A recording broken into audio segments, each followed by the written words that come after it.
New school nurses will be paid less than their predecessors in Rutherford County. School board members say it will free up money to hire additional medical professionals, but some current nurses are calling it a slap in the face. News Channel 5's Hannah McDonald explains.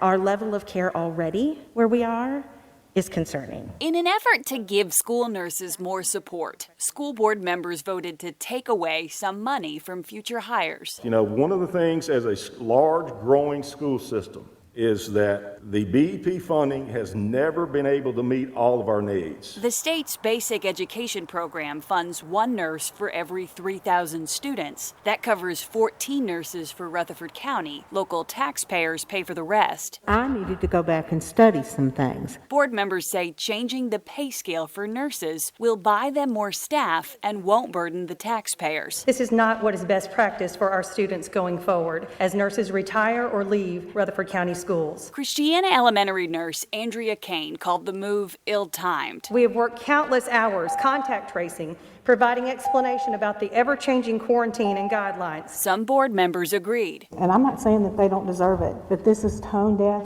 for us to adopt this policy, and I will not be supporting it. What the board members did agree on is the number of medically complex kids in public schools is increasing, and the need for skilled nurses to take care of them. There weren't kids that were medically fragile, at least not that I remember in the schools I grew up in, like the ones that we're dealing with now. Ultimately, the board voted 4-3 to pass the new pay scale that the majority thinks will get nurses more help. They're overworked. Their burden is heavy. They're taking this home. Add COVID on top of this. This is a bad situation on top of a bad situation, if you ask me. The change does not affect any current nurses. Once again, we're still going to be very competitive. Hannah McDonald, News Channel 5.